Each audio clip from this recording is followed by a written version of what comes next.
Hare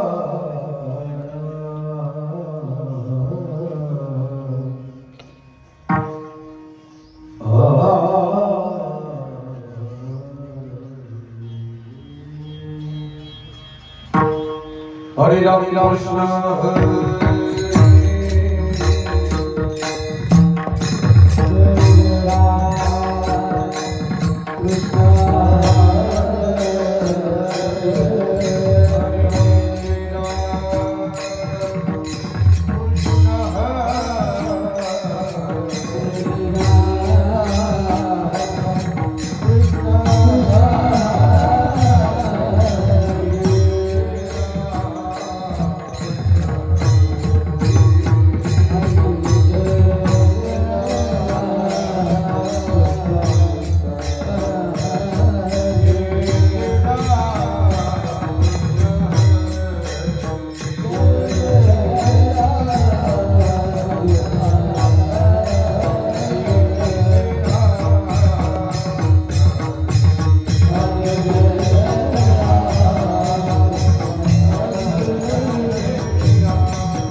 कृष्णाची या सुखे नाही भुकता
कृष्णाची भूके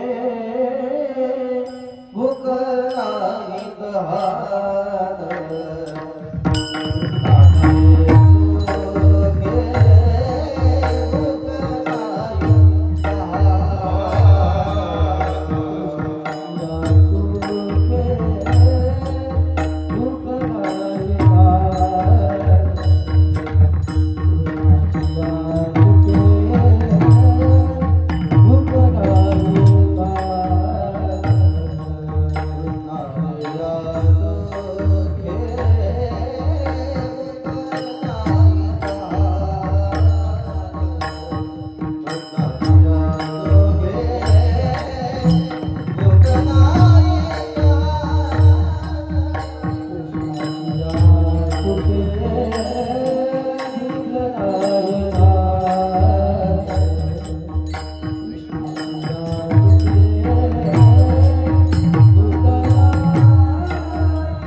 नाचिया सुखी नाही भोगतान सदा समाधान सकळाचे कललेची नाही झाली किती दिस बाहेरील वास विसरली विसरू कामाचा तुका मने झाला उद्वेग राहिला जावे यावे माझी वाणी तुझे वर्णी गुणनाम ऐसे ते प्रेम काही का विठ्ठल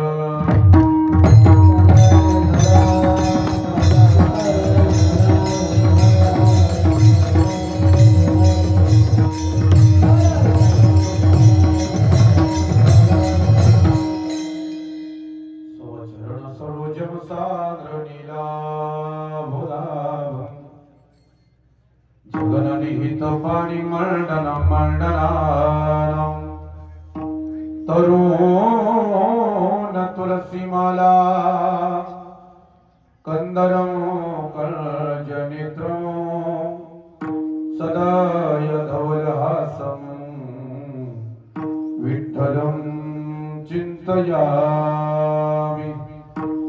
देवाधिदेवा जगत्रयधीमा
त्यांच्या कृपादानी कथेचा विस्तारू बाबाजी सद्गुरू दास तुका काय माझी वाणी मानील संतासी रंजो चित्तासी आपुलिया ही वाट गोमटी वैकुंठासी जाता राम कृष्ण कथा दिंडी ध्वजा ओम नमो ज्ञानेश्वरा करुणा करा दयाळा तुमचा अनुग्रह लागलो पावन झालो चराचरी नमो सद्गुरू तुकया ज्ञान दीपा नमो सद्गुरु सच्चिदानंद रूप नमो सद्गुरु भक्त कल्याण मूर्ती नमो सद्गुरु भास्करा पूर्ण कीर्ती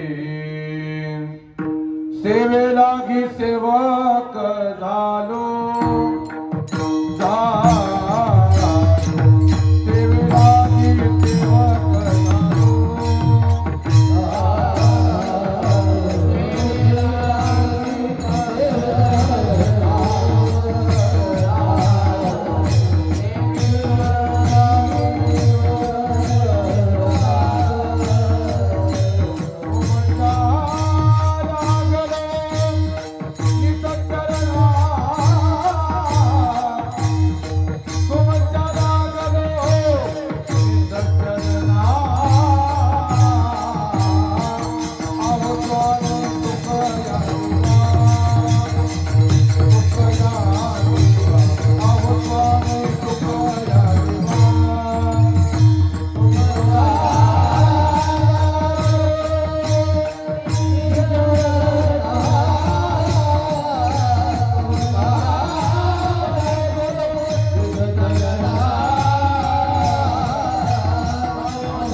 या वारकरी संतांच्या प्रतिवर्षी पंढरपुरात जाती महाद्वारा हरी भेटी आता माझं साह्य येथे करावे देवा तुझी घे सेवा सकल गोवा गौणी विठ्ठल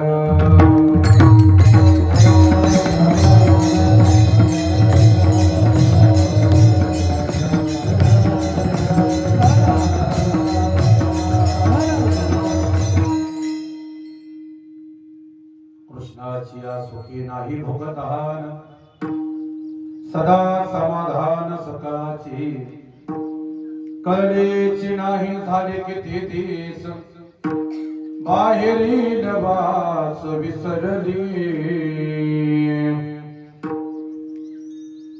श्रीमंत महाराज जगद्गुरु तुकोबारा प्रस्तुत अभंगातून अखिल कोट ब्रह्मांड नायकाच्या संगतीचं सुख त्या गवळणींना प्राप्त झाल्यानंतर त्या गवळणींच्या जीवनामध्ये जो आमूलाग्र बदल घडून आला त्या परिणामाचं वर्णन करतात विठ्ठल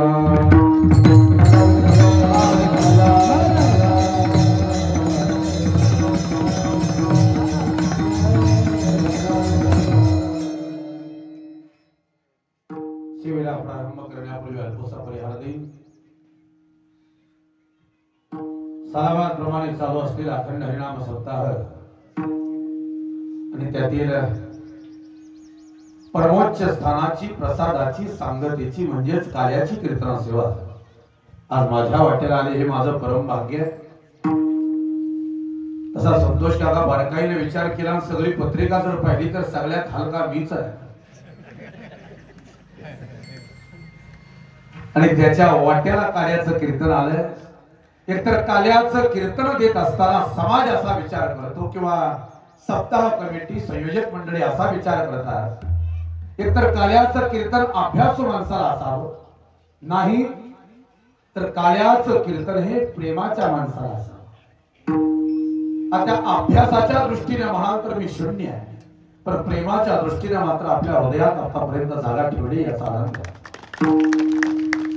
गेली 4 वर्ष झालं इथे येण्याचा माझा योगायोग आहे. 4 दिवसाचा पहिल्या वर्षीचा सप्ताह केला त्या वर्षी कार्याची कीर्तन सेवा मीच केली होती आणि याही वर्षी कार्याची कीर्तन सेवा माझ्याच वाट्याला आहे. मध्ये 2 वर्ष संध्याकाळी सेवा करण्याचा योग आला. अतिशय सुंदर नियोजनामध्ये आयोजनामध्ये भव्य आणि दिव्य या मंडपामध्ये आमच्या ज्ञानाई गुरुकुलच्या विद्यार्थ्यांच्या समवेत माझे जीवलग मित्र हरिभक्त परायण मी त्यांना साधक हृदय सम्राट म्हणतो. असं व्यक्तिमत्व जे भव स्वर्ग उभगले मोक्ष ज्ञाना ओळखले पुढती नयो या निघाले पैजाजे. वैराग्य शांतता संयम चेहऱ्यावरती कुटुंब भरलं. अभूतपूर्व तेज त्यांच्या चेहऱ्यावरती एक समाधानी वृत्तीचं एक सुंदर व्यक्तिमत्व आमचे सुरेशजी महाराज सुळ यांचे सगळे या विद्यार्थी या ठिकाणी उपस्थित आहेत आणि त्यांच्याच मार्गदर्शनानं चालू असलेला हा अखंड हरिनाम सप्ताह त्यांच्या सहकार्यानं चालू असलेला हा अखंड हरिनाम सप्ताह या ठिकाणी भारत क्षेत्रातील उंचीचं भारत आकाशाची उंची गाठलेली एक मोठं नाव पण 4.5 फुटाची जरी उंची असेल बहुतेक उंची आपली ज्यादा नाही पण पारमार्थिक उंचीने मात्र आपण कलस केला याच्या बाबतीत दोघात नाही.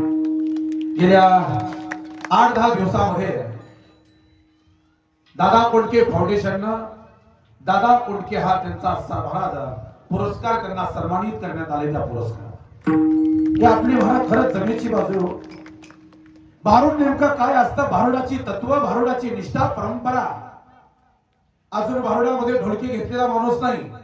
मगाशी बोलता बोलता बोलून गेले आपला चिडण्याचा प्रसंग माझ्या लक्षात येतोय पण नाही इलाज आहे काय करो बहु वाटे अंधरी सकल बहिर्मुख. समाजाला बरं वाटावं याच्याकरता सगळ्या गोष्टी चाललेत पण समाजाचं बरं व्हावं याच्याकरता कुठलाच भारुडकार आणि कुठलाच कीर्तनकार कार्यरत नाही. पण आपल्या तत्वानं आपल्या निष्ठेनं आपल्या परंपरेनं आतापर्यंत आपण भारुड क्षेत्रातली कला आपण जपून ठेवली आहे. हजारो नव्या भारताच्या भारोडकरांसाठी आपण आदर्श आहात याची मला पुरेपूर खात्री आहे. अशी व्यक्तिमत्व या ठिकाणी उपस्थित आहेत आणि ते सर्वच महाराज आमचे संतोष काका सूर्यवंशी असतील, संपूर्ण संयोजक मंडळी आणि वादक गायक मंडळींना प्रणाम करून सेवेला प्रारंभ. विठ्ठल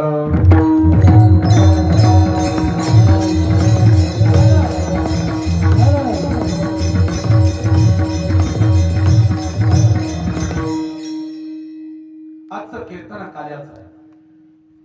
काला म्हटलं की काही ठरलेल्या गोष्टी आहेत. काला म्हणलं की प्रसादाचं कीर्तन.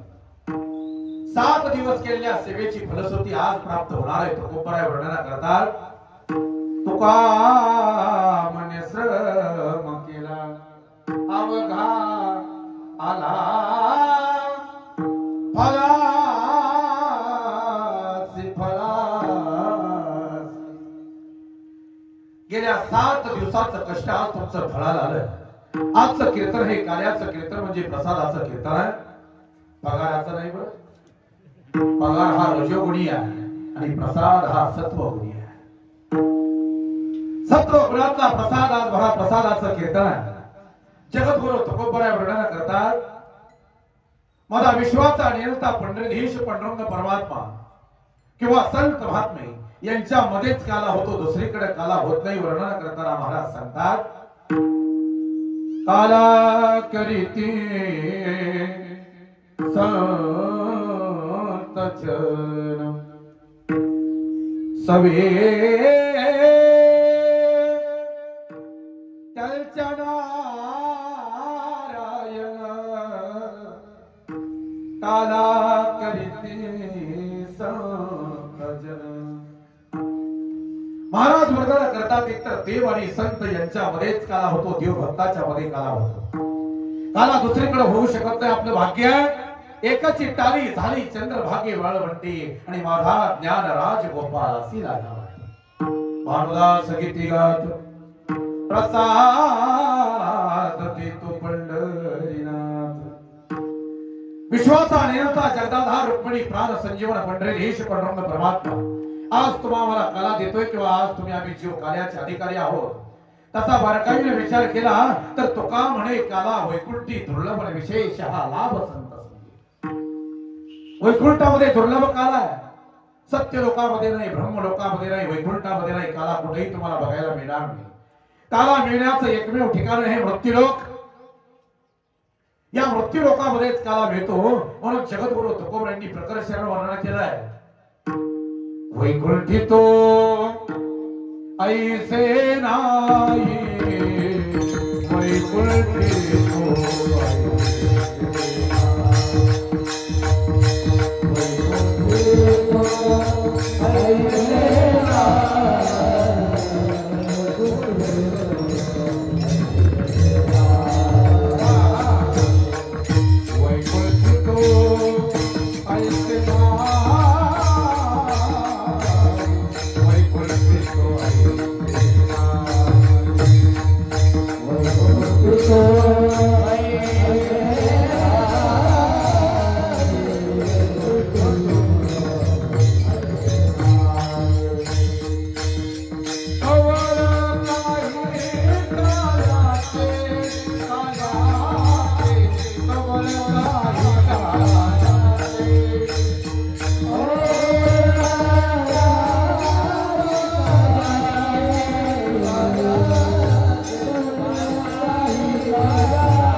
जगद्गुरु तुकोबराय वर्णन करतात, वैकुंठी तो ऐसे नाही कवल काही कार्याचे.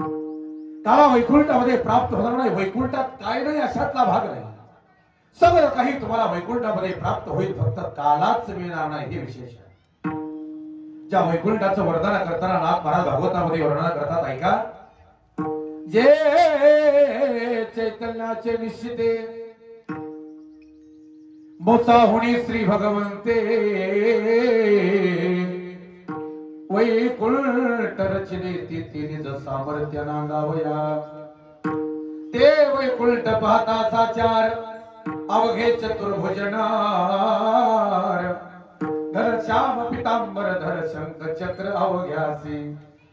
तेत नाही आली व्याधी नाही विषयासक्त बुद्धी.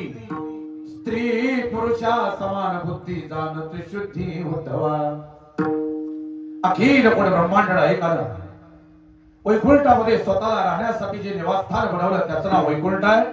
ज्या वैकुंठामध्ये कसली व्याधी प्राप्त होत नाही, ज्या वैकुंठामध्ये स्त्री पुरुषांना समान बुद्धी आहे, अशा असणाऱ्या वैकुंठामध्ये जगद्गुरु तुकोबराय वर्णन करतात, काला नाही. जिथं अमृत होय सिंहासन ऐरावता सारखं वाहन आहे. चिंतामणीच्या सडकात अमृताची कोठारेत कामधेनूची खिल्लार आहे. कल्पतरूचे बगीचे आहेत. काहीच कमी नाही त्या वैकुंठामध्ये. तरी सुद्धा जगद्गुरु तुकोबराय वर्णन करतात, तो काला मात्र वैकुंठामध्ये प्राप्त होणार नाही. कदाचित याच्या करता देवाचं वैकुंठ देवाला आवडत नसावं. याचं वर्णन करताना नाथ महाराजांचं वर्णन आहे. देव संत सदने राहिला. धन्य धन्य संतांचे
संत सदनी राहिला.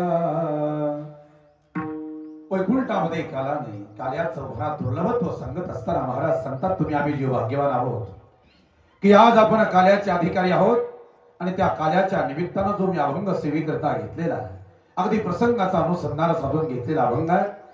जगद्गुरु तुकोबराय वर्णन करतायत, अखिल कोण ब्रह्मांड एकाच्या संगतीचं सुख त्या गवळणींना प्राप्त झाल्यानंतर त्या गवळणींच्या जीवनामध्ये जो आमूलाग्र बदल घडून आला, त्या परिणामाचं वर्णन जगद्गुरु तुकोबराय या अभंगामध्ये करतात. अरे भगवंताच्या प्राप्ती करता सर्वस्वाचा त्याग केलेल्या गवळणीचा महाराज अधिकार नेमका काही या अभंगामध्ये तुकोबराय वर्णन करतात. संसारामध्ये राहून सुद्धा परमार्थातील परमोच्च सीमेची अवस्था ज्या गवळणींना प्राप्त केली आहे, त्या गवळणींचं जीवन ऐका. निरुपराय वर्णन करतात, धन्य त्या भाग्याच्या जन्मल्या संसारी, ज्याचे ध्यानी मने नित्य काल हरी, करिता कामकाज दृष्टी त्याची वरी, जीविता चालता बैसता निरंतरी हो. संसारामध्ये राहून परमार्थातील परमोच्च सीमेची अवस्था प्राप्त केली आहे. संसार सोडला नाही, पण संसार न सोडता महाराज विशिष्ट गतीला प्राप्त झालेल्या त्या गवळणी, ज्याचे ध्यानी मनी नित्य काळ हरी. तुकोबराय सासू सुनेचा संवाद सांगतायत. आजी कावतो दिसती सदुष्यती म्हणिये का म्हण लगे तुझ्या चित्ती दिले ठेवते हाती विसरती नेनो काय बैसला हरी चित्ती हो. काय ग आज सगळं काही विसरायला लागली काय भानगड आहे. भगवंत तर मनात नाही ना बसला कृष्णा तो अंतकरणात नाही ना बसला ज्याचं वर्णन करताना चिरे चोळिया त्यात होता विसरती ऊर्ध्व लक्ष लागले कृष्ण मूर्ती कोणाला ठवे कोण कुल याती झाल्या तटस्था सकळा नेत्रपाती ओ ईशा गोपिका त्या कामातुरा नारी. सर्वस्वाचा विसर पडलेल्या गवळणीच्या जीवनातला महाराज अनुभव तुकोबरायांनी सांगितलाय. ज्या भगवंताला पाहिला आणि भगवंताच्या संगतीचं सुख ज्या गवळणीला प्राप्त झालंय त्या गवळणीच्या जीवनातली अवस्था महाराज वर्णन करतात. एक 10 मिनिटं फक्त चिंतन मांडतोय लगेच करायला सुरुवात करतो. नाही इलाज आहे माझा. काय काय विसरलं याची यादी ऐका. हे मी कधी कधी ऐकत हे असलं कोणी सांगत नाही. तुझ्यासाठी आलेवर दररोज चालू आहे. नाथ महाराज वर्णन करताय भागवतामध्ये भगवंताच्या प्राप्तीकरता सर्वस्वाचा त्याग केलेल्या गवळणी महाराज नेमकं काय काय विसरल्या किंवा कशा कशाचा त्याग त्या गवळणीनं केला याची यादी ऐका. या परिबुद्धी मदाकार विसरल्या घरदार विसरल्या पुत्र भ्रतार निज व्यापार विसरल्या विसरल्या विषय सुख विसरल्या द्वंद्व दुःख विसरल्या तान भूक माझे नेक निधी ध्यासे जेणे देहे पती पुत्राते आप्त मानले होते चित्ते ते चित्त रतले माते त्या देहाते विसरल्या इहलोक विसरल्या परलोक विसरल्या कार्य कारण निश्चय काही विसरायचं राहिलं नाही. सर्वस्वाचा विसर पडला एका प्रमाणात संत तुकोबरायांच्या. विसरले कुळ आपुला आचार पती भावे दिल घर सोयी सांडिला लौकिक लाज भय चिंता आणि रातले अनंता चित्त माझी. एक प्रमाण आहे का विसरल्या काम धंदा विसरल्या काम धंदा ता ता ता विसरल्या काम धंदा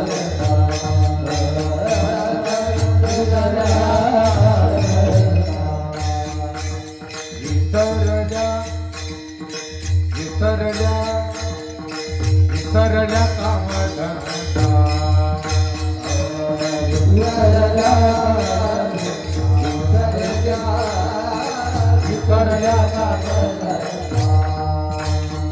सासू सासऱ्याची नाही मर्यादा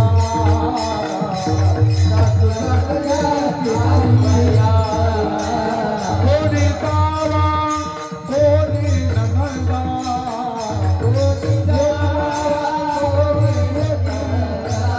कोणी ओळखी परमानंदा हो नंदा हो पावा मोहरी पावा मोहरी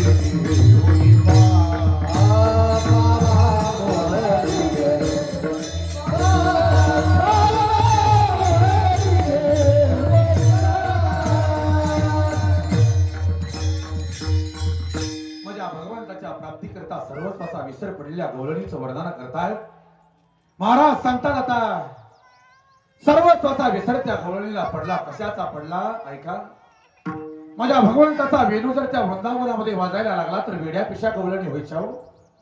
त्या गवळणी वर्णन करतात भगवंताचा वेणू जर त्या महाराज वृंदावनामध्ये वाजायला लागला सगळ्यांना माहित आहे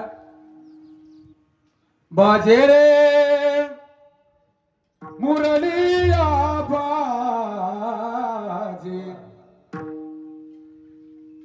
बाजे रे मुरलिया बाजे बाजे.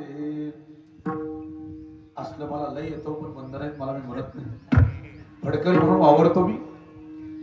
पहिल्यापासून आयुष्य माझं याद गेलं, त्यामुळे बऱ्याच गोष्टी मागं ठेवतो. माझ्या भगवंताचा वेणू जर महाराज त्या वृंदावनामध्ये वाजायला लागला तर वेड्या पिशा गवळणी होत होत्या. त्या गवळणीचं वर्णन करताना महाराज वर्णन करतात, तुझ्या मुरलीची ध्वनी अकल्पित पडली कानी, विवल झाले अंतकरणी, मी घर धंदा विसरले, आहारे सावलिया कशी वाजविली मुरली, आहारे सावलिया तुझ्या मुरलीचा सुरता मी हरपले, तर सोडून धरले वृंदावना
मधुर वाजवितो वेणू, मधुर वाजवितो वेणू, सावरा नंदनो नंदाचा, मधुर वाजवितो वेणू. त्या भगवंताचा वेणू जर त्या वृंदावनामध्ये वाजायला लागला तर वेड्या पिशा झाल्या गवळणी. वर्णन करताना महाराज सांगतात, जाण्याची इच्छा आहे पण कसं जावं, या घरातली सोनं जाता येत नाही, मी पारतंत्र्यात आहे, भरला ओलांडुनी रीता करी घट, मी सपाडियाची गोविंदाची चट, चाले झडझडा वसंतोनी वाट, पाहे पालतोनी उभा तोची निठवून, कैसी जाऊ मी वृंदावना, मुरली वाजवितो काना. जाण्याची इच्छा पण जाता येत नाही. भगवंताचा वेणू त्या गोकुळामध्ये वाजतोय पण सर्वत्वाचा विसर पडलेल्या गवळणीचं वर्णन तुकोबरा या वर्णामध्ये करतात. त्या भगवंताच्या संगतीचं सुख त्यांना प्राप्त झालं. परिणाम भूक लागायची विसरली, तहान लागायची विसरली. कृष्णाची आसुखी भूक नाही ताण, सदा समाधान सकलाचे, कळलेची नाही झाले किती दिस, बाहेरील वास विसरली. माझ्या भगवंताचा मला त्या विसर पडला, सर्वस्वाचा विसर माझ्या भगवंता करता पडला. सर्व संगे वीट आला आणि तो एकला आवडसी. भगवंताचा वेणू जर महाराज त्या वृंदावनामध्ये वाजायला लागला तर त्या गवळणी व्याकुल होत आहे. श्यामान बसो वृंदावना में, मेरी उम्र बीत गई गोकुल में, मैं तो बन के दुल्हा आज सजे, तुम ही बसे मेरे तन मन में, बाहेरील वास विसरली. अधिक वेळ घेत नाही. विसरो कामाचा तुका म्हणे झाला, आणि उद्वेग राहिला जावे यावे.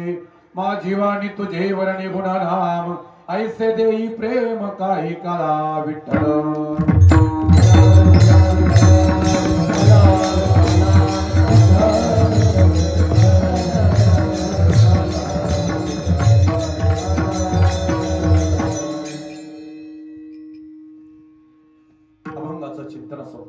आवाज दे रे दादा मला. अभंगाचं चिंतन संपवलं. काल्याच्या कीर्तनाला सुरुवात करतोय, प्रसंगाला सुरुवात करतोय. काला म्हटलं की आमच्या ठरलेल्या गोष्टी असतात. चरित्र ते उच्चारावे केले देवी गोकुळी. भगवंताला गोकुळा म्हणजे चरित्र केलं, त्या चरित्राचं वारंवार वर्णन करणं त्याचं नाव काला संगीत आहे. अजून एकदा प्रमाण ऐका. चरित्र ते उच्चारावे केले देवी गोकुळी. भगवंतानं गोकुळा म्हणजे चरित्र केलं, त्या चरित्राचं वर्णन करणं जर काला असेल तर कीर्तन करायला मथुरेतलं वर्णन करायची गरज नाही, गोकुळातलंच वर्णन करायचं. मग आता गोकुळातलं वर्णन जर काला ठरला सांगितलं असेल तर मग गोकुळातलं वर्णन नेमकं करायचं कुठून हा प्रश्न आहे ना. कुठून करायचं? नंदाच्या घराला, नंदाच्या घराला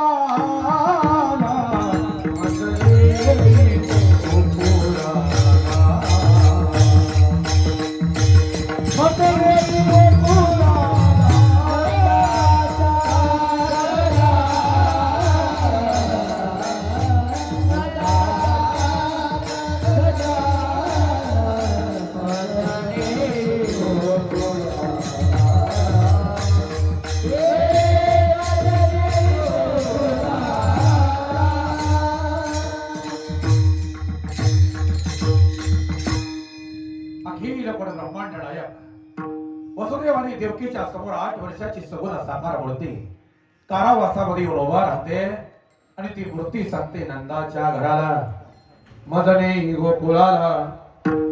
अतिशय सुंदर सुरेख दिसणारा भगवान परमात्मा पाहिला. पाहिलिया वेदना साल म्हणत असताना बी असा विषय आमचे भजन विष्णू हरिभाऊ महाराज शिंदे सोलापूरकर सांगतात. रामा, रागाचं स्वराचं तालाचं ज्ञान कमी असेल तरी चालेल, पण प्रसंग कोणताही त्याला भावप्रधान चाल कोणती असावी एवढं त्याला कळावं. भजन हे भावप्रधान असलं पाहिजे. जर कुठली अभंगाला कुठली चाल लावून चालत नसते. पाहिलिया वेदना बैसे जीवे जडोनी समपाय करकती. पाहिल्याबरोबर वेद रागावा इतका सुंदर दिसणारा पंढरीधीश महाराज कृष्ण परमात्मा पाहिला. एवढा सुंदर आहे, एवढा सुंदर आहे, झाली दृष्टी लागो तुझ्या सगुणपणांतीने माझ्या मना बोध केला. पाहिल्याबरोबर अनंत जन्माचं दुःख विसरावं इतका सुंदर. तुम्हाला बरं वाटा म्हणून ऐका, किती सुंदर. विठ्ठला विठ्ठला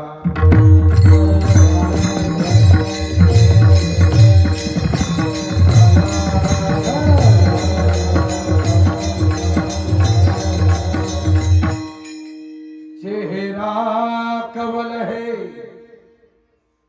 बात गजल है तो एक जिंदा ताजमहल है. उतरी है तू आसमान से तुझसा जमीन पे कहा.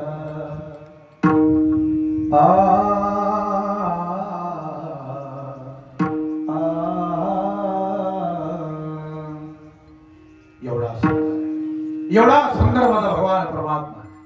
तो सुंदर दिसणारा भगवान परमात्मा त्या महाराज वसुदेवाला सांगतोय नंदाच्या घराला, मजने गोकुळाला. माझ्या वसुदेवानं टोपलीमध्ये भगवान परमात्मा घातला. सर्वांना इतिहास ठाऊक आहे. यमुना मातेला पूर आलाय, पूर चढाला, आचाट्याने लावीला, अंगुष्ठ वगैरे वगैरे पलीकडे गेले. गोकुळामध्ये भगवान परमात्मा ठेवला आणि तिथं जन्माला आणली, माया उचलली आणि इकडे मथुरेकडे आले. मथुरेकडे काय झालं हे मला माहित नाही, पण गोकुळात काय झालं ते ऐका. गोकुळातल्या सुखाला पारावा राहिला नाही. गोकुळीच्या सुखा अल्तपार नाही लेखा. बालकृष्ण नंदा आनंदल्या नरनारी गुडिया तोरणे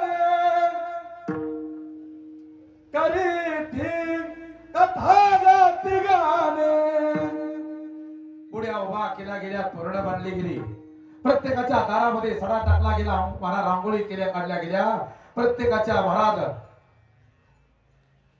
दरवाजाला तोरण बांधलं गेलं. सगळीकडे आनंद सुरू झाला आणि आनंद सुरू झाला. प्रत्येक गवळण प्रत्येकाला सांगते आहे. बोला गवळ सांगायची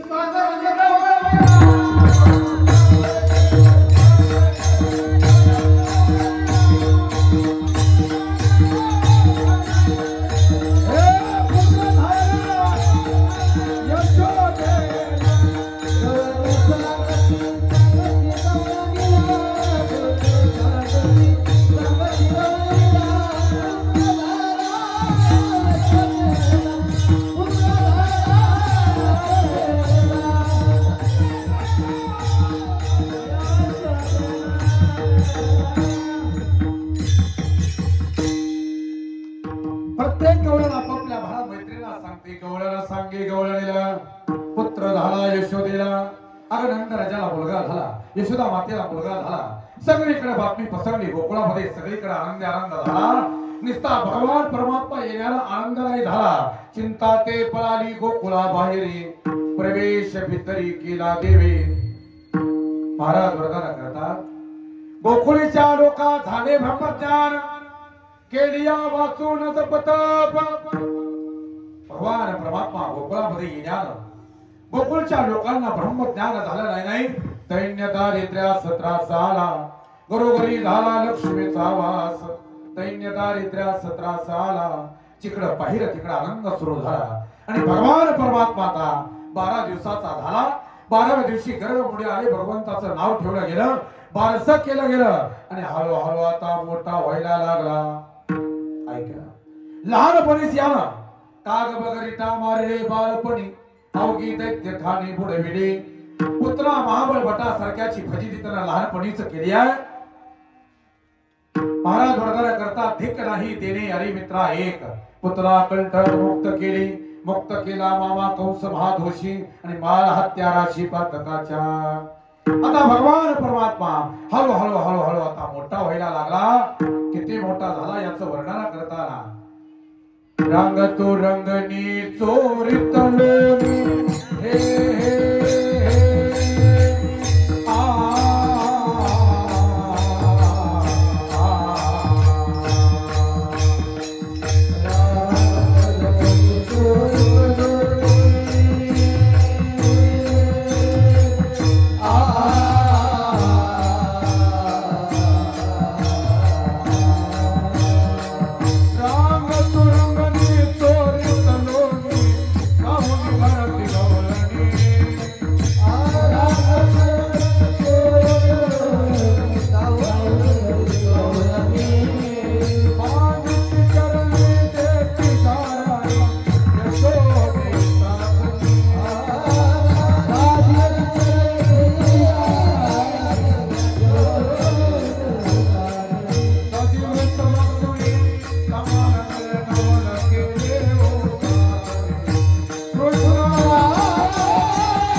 यशोदा मातेने महाराज बरोबर 11:10 मंथन सुरू केलं.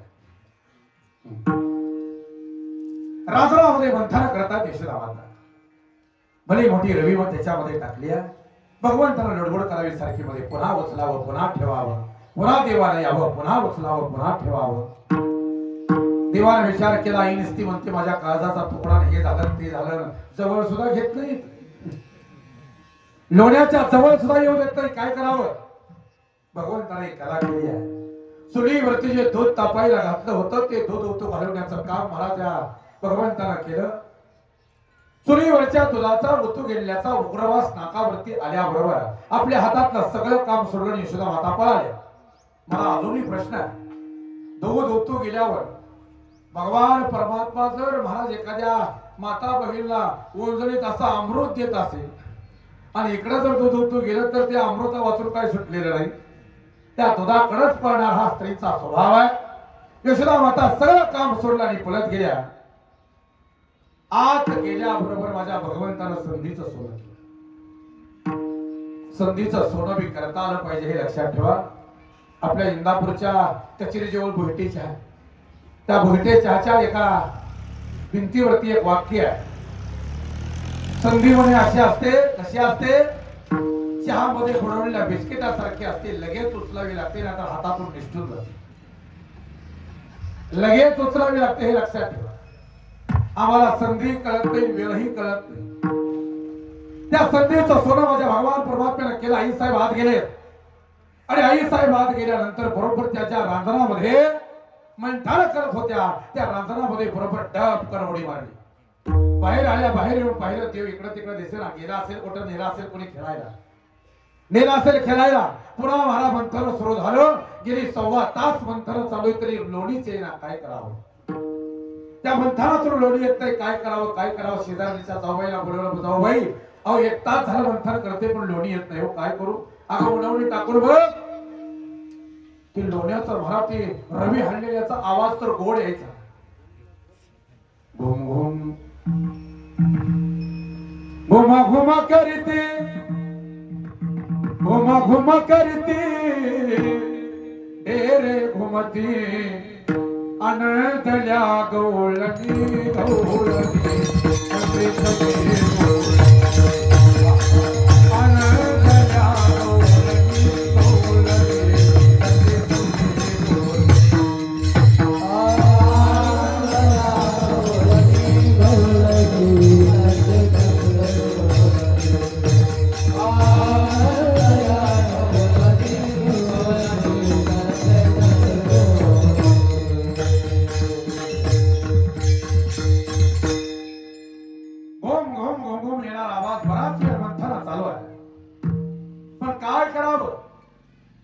लोणीच येत नाहीये. एकेनं सांगितलं उन्हावणे टाकून बघ. उन्हावणे टाकून पाहिलं लोणी येत नाही. शिलवणे टाकून पाहिलं लोणी येत नाही. शेवटी मला एका अनुभवी गवळीनं सांगितलं म्हणे यशोदा तसं नसता ग. या कथेवाऱ्याला लोण्याचा गोळा सुद्धा खाली होऊन पुस्तकून झालाय. आता लोण्याचा गोळा खाली झालाय का हे बघण्याकरता माझे वैकुंठ महाराज गोवरी वैकुंठवासी प्रातस्मरणीय मधुसूदन अण्णा देहोकर यांच्या मुखातून फार सुंदर ऐकले. तर ते त्यांच्या वयाला शोध होऊन जायचं मला शोधणार नाही. त्यांनी सांगावं लोण्याचा गोळा खाली झालाय का हे बघण्याकरता यशोदा मातेने आपल्या चोळीची बाही माग सारली. अजून एकदा ऐकावं. लोण्याचा गोळा खाली झालाय का हे बघण्याकरता यशोदा मातेनं आपल्या चोळीची बाही माग सारली. आता सगळं काय मी उलगडून सांगू शकत नाही. समझदार को इशारा काफी होता है. मी अजून सांगू का याच्यातून. मला फक्त एकच सांगायचं आहे. त्या काळामध्ये माझ्या शर्टाच्या बाही एवढी यशोदा मातेची चोळीची बाही होती एवढाच विषय आहे. लोकांना काय सांगता सांगा ना. कुणाला उपदेश करण्याचा माझा हेतू नाही. आणि लईच ग्रामीण भागात बोलायचं म्हणलं तर आपली घरची आई करून लोकांना म्हणतो पदर का घेणार विठ्ठल.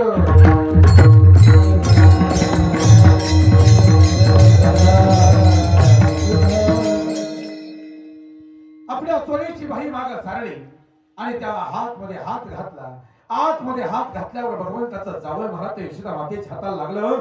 हाती धरून या काढीला बाहेर. हाताला धरून बाहेर काढला. पांढरा शुभ्र म्हणा तो लोण्याला झालेला.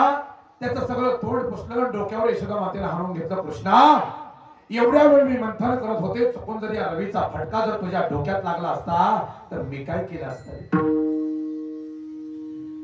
देवानं मनातल्या मनात सांगितलं आमच्या आईला तर काय कळत नाही. आता बऱ्याच पोरांना वाटतं आमच्या आईला काही कळत नाही. बरं बऱ्याच पोरांना देवाला वाटलं आमच्या आईला तर काय कळत नाही. या रवीचं कुठे घेऊन बसली. जगाला प्रकाशित करणाऱ्या रवीचा बाप आहे. मृत गुरुपुत्र आलेला तोता पवळा देखीला तेथे मिळवला. कर्मी वर्ते जेणे देवाचा मानो घेऊशिला. धर्मा जन्मोद्धार केला सूर्यवंशी दिला सूर्य धोका. ऐसे प्रत्येक लागे अनेक दुसरा नाही जगी. ऐसी सामुग्री माझ्या अंगी जाणस येतो. म्हणून ऐसा मी समर्थन तो मी जगाचा नातू. गगना ऐसा साक्षी होतो तोही मी. ऐसा तू समर्थ ब्रह्मांडाचा धनी आणि हे वर्म जाणूनी शरण आलो. एवढं सामर्थ्य असणाऱ्या भगवान परमात्म्याला अनेक खोड्या आता करायला सुरुवात केली आहे. भगवान परमात्मा थोडा थोडा मोठा व्हायला लागला. पण एखादं तरी मला हट्टी लेकरू असतो. हट्टी लेकरू हटवाद आपल्या ग्रामीण भागात सांगू का, असे महाराज सकाळच्या वेळेला दोन्ही भांडे झालं, स्वयंपाक झालं, सगळं घरदार रानात गेलं आणि त्या आईने विचार करावा, सकाळपासून दमून गेले, बसाव तिथं 10-5 मिनिटं जाऊन. एखाद्या बिचारी जवळ, मैत्रिणी जवळ ती आई बसायला गेली की ती लेकरं आलंच, हे सारखं असं करतो सर की असतो का एखादं असं असतं हाटीले, अगं चल की भूक लागली मला, चल. अरे आता जेवला की, चल मला भूक लागली. आता जेवलाय तो, अरे काय करतो, थांब बसू दे, 4 मिनिटं वाटतं बसू दे जरा दादा थोडं, चल. मग महाराज तिथं मात्र नाथ महाराजांनी नामदेव यांचं वर्णन आहे बरं. देवानं महाराज जिथं बसा तिथं महाराज यशोदा मातेच्या मागे जायचं, चल आहे भूक लागली मला. यशोदे घराकडे चाल, यशोदे घराकडे चाल, मला जेवू घाल, मला जेवू घाल, मला जेवू घाल, मला जेवू घाल,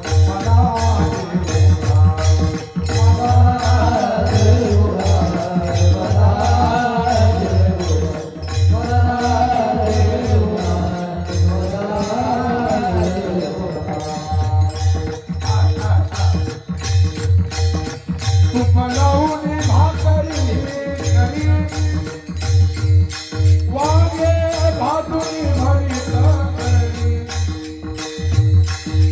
वरी कांद्याची कोशिंबीर, मला जेवू घाल, मला जेवू घाल, यशोदे घराकडे चाल, यशोदे घराकडे चाल, मला जेवू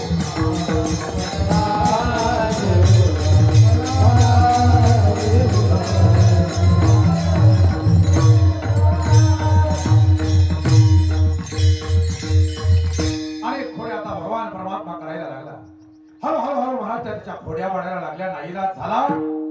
गावामध्ये पुराणिक बुवा होते, पुराणिक बुवाला सांगितलं जो कोणी चतुर्थीचं व्रत करेल त्याच्या मनोकामना पूर्ण होतील. आता बायकांचा स्वभाव जरा बोला असतो, विश्वास लगेचच बसतो, नाही खरं बसतो. बरं मी म्हणतो महाराज नका का विश्वास बसला, पण चाललेलं जे सगळं असतं ते कुटुंबाच्या हितानं चाललेलं असतं. यशोदा मातेने विचार केला काय हरकत आहे, लेकरं खोडील झालंय. त्या गणपती बाप्पाच्या समोर गेल्या आणि गणपती बाप्पांच्या समोर गेल्यानंतर त्या गणपती बाप्पाला नमस्कार केला. हे गणपती बाप्पा, येणाऱ्या चतुर्थीपर्यंत जर माझ्या लेकराला खोडी सोडली, माझ्या लेकराला जर गुण आला तर तुला येणाऱ्या चतुर्थीला हराभर मदत होईल. आता देवाची आई देवाला गुण येण्याकरता जर गणपती बाप्पाला नमस्कार करत असेल तर भुजबळ बंधू आपल्या आईनं भांडगावच्या मसोबाला केला काय अडचण नाही. काय फरक पडतो, नवस केला महाराज आणि नवस केल्यानंतर आता महिनाभर देवानं खोडी सोडली. त्याने विचार केला आपल्याच पार्टीचा माणूस आहे, कुठे ते जागरूक करा. 1 महिनाभर गप्प बसलो काय फरक पडतो, पण नाही. चतुर्थीचा दिवस उजळला, लगभग सुरू झाली. आज चतुर्थी आहे. आपल्या ग्रामीण भागात चतुर्थी सांगतो तुम्हाला एका मिनिटात. लोकांचं सांगायचं नाही, आपल्या घरचं सांगा. बरं याच्या पुढे कोणाच्या भावना दुखवण्याचा माझा अजिबात हेतू नाही, पण विरोधाला सांगेन तुम्हाला. आपली चतुर्थी कशी असते माझ्या कानानं ऐकले, बघितलेली चतुर्थी आहे. दोघी जावा आणि दोघी जावा महाराज त्या 8 वाजता लेबर रानात यायचे. सकाळ 5 वाजल्यापासून मला धावपळ चालू आहे. 1.5 पारगी काम लेबरचं. 5 वाजेपर्यंत लेबर राहणार. 2 किलोमीटर वरती रान. 5-7 जनावर उडत आणायची. 2 किलोमीटर त्या कुसळात बांधायच्या म्हणून चौकात. दोघी जावाने आणली महाराज. कामाला लागल्या. घास फुटका दिवसभर खाल्ला का नाही कुणास ठाऊक. 5 वाजता सुट्टी झाली. पुन्हा येताना जनावर महाराज ओढत आणली. फरफर फुटीला बांधली. थोडीशी वैरण टाकली, पाणी पाजून दोघींना स्वयंपाक करायला सुरुवात केली. 7:30 पावणे 8 वाजता स्वयंपाक झाला. सगळं घरदार जेवण 8:30 वाजता बसलं आणि ह्या दोघीच राहिल्या. चंद्रोदय 10:20 आता लेट आहे का? आमच्या घरच्या दोघी जावाचं मी ऐकलेलं सांगतो. जे 10:20 चंद्रोदय. अंगावर तर महाराज काटा फुटलाय. काल सकाळी दिवसभर कष्ट केले, काय खाल्लं नाही. अंग थरथर कापते. रक्ताभिसरण क्रिया फार झाली.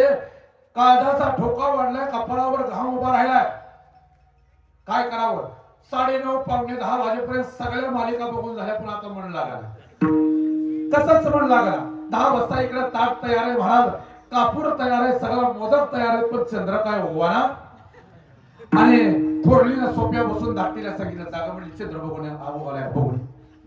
मग ती आपली तळा बाहेर आली, बाहेर येऊन बघितलं असा चंद्र कुठं उगवलाय का? ताई नाही उगवला. बरं असू दे, उगवल ये उगवलं उगवलं.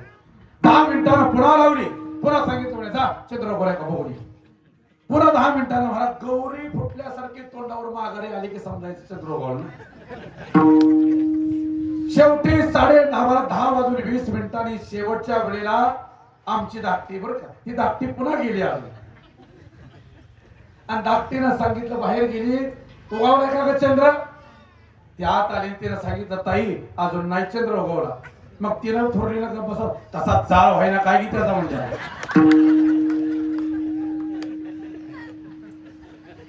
काय त्याच्यावर डबा वाचायचा का राखेला राख पेट झाला त्याचा. हे खरं बरं काही आपल्याला आपल्याकडे कसं असतं सांगू का? एकतर चंद्र उगवण्याची 2 कारण. पहिली जुनी माणसं दिवसभर काम केले, कटळून गेला, चट उगवायचा गोळगी खाऊन. आणि दुसरा विषय आमच्याकडे असं एक उत्तर असतं, अगं उगवलाय पण आम्हाला आले. ही 2 कारण. चला विनोदाचा भाग सोडा. ती चतुर्थी आली. चतुर्थीच्या दिवशी संध्याकाळी 9:30 वाजता चंद्रोदय झाला. आणि चंद्रोदय झाल्यानंतर हराभर मोदक माझ्या यशोदा मातेने हातात घेतले. देवाला सांगायचं, आई मोदक दे की, मला दे. आणि देवाला नैवेद्य दाखवायचा, मग तुला मिळेल. असा गोष्टा करायचा नसतो नैवेद्य. चल चल देवाकडे पाय पडायला चल. हातामध्ये हराभर मोदक, त्याच्यामध्ये मग बरोबर पाण्याचा तांब्या, एका हाताला देवाला धरून फरफर फरफर उडत चालवलाय आणि गणपती बाप्पा समोर उभा केलं. हराभर ताट खाली भरत, ते ताट खाली ठेवलं आणि लक्षात आलं, कृष्णा तूप राहिली गड्या, लक्ष दे. इथं एखादा उंदीर येईल, नैवेद्य उष्टा करील, इथं ध्यान दे. दूध घेऊन आलीच.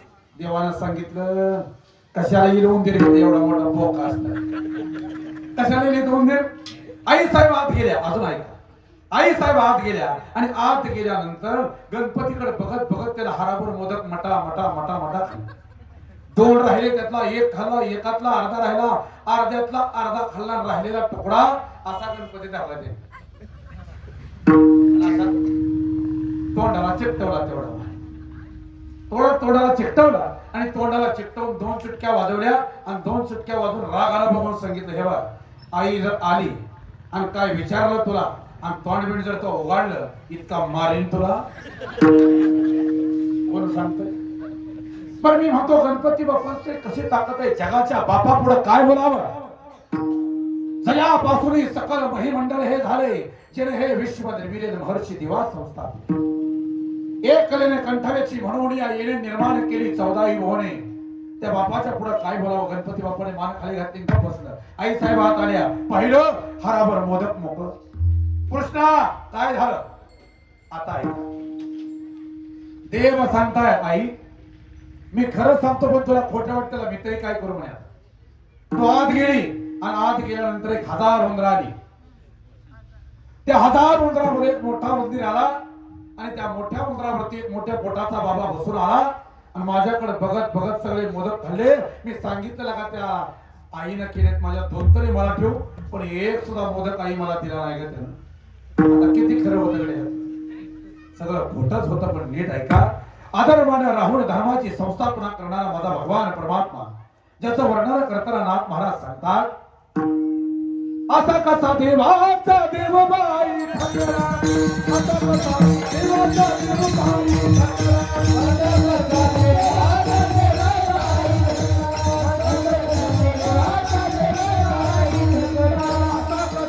देवाचा देवबाई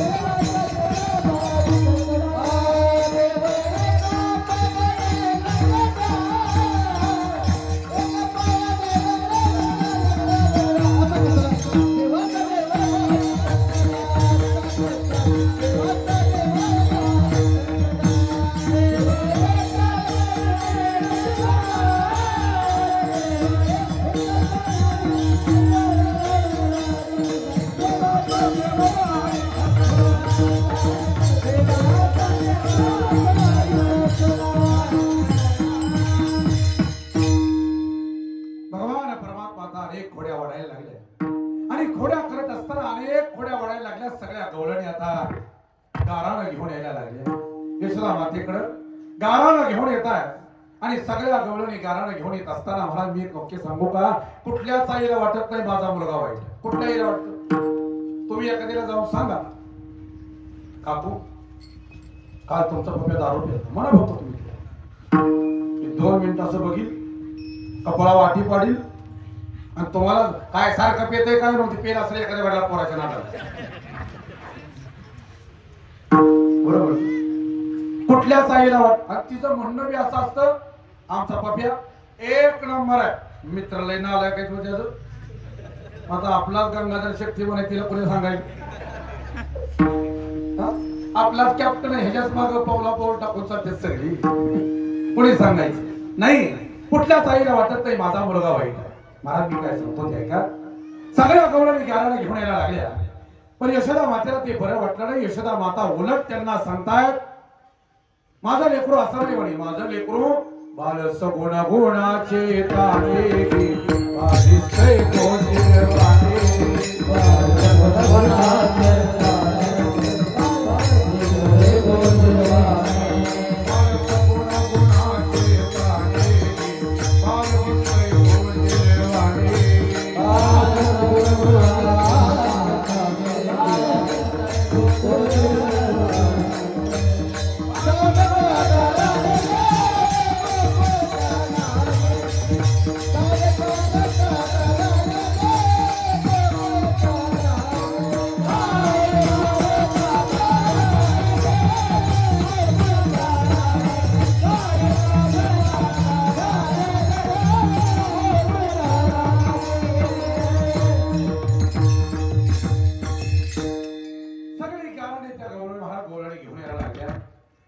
बरं वाटलं नाही, तिला खरं वाटलं नाही. शेवटी नाईलाज झाला. अनेक खोड्या माझ्या भगवंतानं करायला सुरुवात केल्या. सगळ्या गोकुळामध्ये उच्छाद मांडला. सगळे मित्रमंडळी गोळा करून सगळीकडे चोऱ्या करायला सुरुवात केली आहे. आणि शेवटी एका गवळणीनं विचार केला, आता आपण गोकुळ सोडून जाऊ, राहायचंच नाही गोकुळा. पिसळून आणलाय पोरानं, ह्या नको केलं ह्या गोकुळामध्ये. दररोज उठून काहीतरी खोड्या करतोच. बर, मग भल्या पहाटे महाराज त्या गवळीनं आपलं घर सोडण्याचा प्रयत्न केला, गोकुळ सोडण्याचा प्रयत्न केला. ऐका, पतिराजानं गाडी झोपली आहे, बैलाच्या गळ्यातल्या घुंगरं काढून टाकली, कुणी कुठं चाललंय लक्षात येईल. आणि बरोबर महाराज आता आपले जेवढं संसाराला जेवढं साहित्य लागतं तेवढं साहित्य बरोबर घेतलं, गाव सोडण्याचा विचार केला. 4-2 किलोमीटर कोसभर महाराज ती गाडी बाहेर गेली गोकुळातून. नुकताच महाराज सूर्याची सोनेरी किरण आता जमिनीवरती पडायला लागली. पक्षाचा किलबिलाट आता जाणवायला लागला. झऱ्याचं पाणी खळ खळ खळ खळ होते. नद्याला ओरड पडली आहे. पत्नी सांगते जरा पाणी आणा. त्या गाडीतला तांब्या घेतला त्यानं आणि गाडीतला तांब्या घेऊन गाडीत खाली उतरलं. त्या वड्याला पाणी आणायला गेलं. असं वड्याला पाणी आणायला गेलं ते तिकडच राहिलं. आणि तिचा नवरा म्हणून भगवान परमात्म्यानं गाडीत चढलं, तिला पाणी दिलं आणि कासरा हातात धरला आणि माघारी गोकुळाकडे गाडी वळवली. आता ऐका बरं, ही तर अजून तिकडं पाणी चालायला गेलं, ती तसंच तिकडे आहे. तोपर्यंत ह्याला गाडी वळवली, गाडी सुरू झाली. अरे गाडीत कोणतरी माझ्यासारखं दिसतंय, गाडीत कोणतरी माझ्यासारखं दिसतंय विचार करतोय. पळत पळत पळत त्याला गाडी गाठली. असा आडवा, हे थांब थांब, कोण आहे तू? बायकोनं बघितलं, अरे हे बी असंच आहे, हे बी असंच दिसतंय. ते दोन्ही सारखंच आहे. कोणता नवरा खरा, कोणता नवरा वरा खोटा लक्षातच येईना काय झालं. दोघांचं भांडण तिथं कडाक्याचं लागलं, दोघांचं भांडण कडाक्याचं लागलं. नंतर शेवटी हे गोकुळात भांडण गेलं नंदराजाकडे. नंदराजाकडे माघारी गेले, हे भांडण तिथं गेलं आणि नंदराजाला सांगितलं म्हणे, हे बघा असे काय हे भांडण मिटणार नाही, परीक्षा घ्यावी लागेल. परीक्षा काय? 20x20चा खड्डा खणला आणि त्याला सांगितलं मागं जायचं नाही, जाग्यावरून 20x20च्या खड्ड्यातून पलीकडे जो कोणी जाईल बायको त्याची. आता ज्या देवानं सोडून घेतलं होतं त्याला 20x20चा काय हो? एका ढांगत पलीकडे गेला, पाऊल टाकला असा पलीकडे निघून गेला आणि ही रडायला लागलं. हे बघा मला उडी टाकायचं मैत्रिणीकडे, पण हात जोडून सांगतो बायको माझी. मग नंदराजाला सांगितलं, दाद्या तू उडी टाकू शकत नाही, याचाच अर्थ असा बायको तुझी आहे. अनेक खोड्या माझ्या भगवंतानं आता करायला सुरुवात केली आणि खोड्या करत असताना आता महाराज सगळ्या खोड्याची गाराणं पुन्हा एकदा सगळ्या गवळणी आता गाराणं घेऊन यायला लागल्या. सगळ्या गवळणी आता गाराणं घेऊन येत असताना यशोदा मातेच्या पुढे आल्या. सगळं गाव एकत्र जमा झालं आणि सगळं गाव एकत्र जमा होऊन महाराज सांगतात, गाराणी सांगया आल्या गोकुळच्या स्त्रिया, गाराणी सांगया आल्या गोकुळच्या स्त्रिया,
घेऊन आले नाहीत तर यशोदा मातेच्या अंगावरती जायला सुरुवात केली आहे. दात ओठ खाऊन त्या गवळणी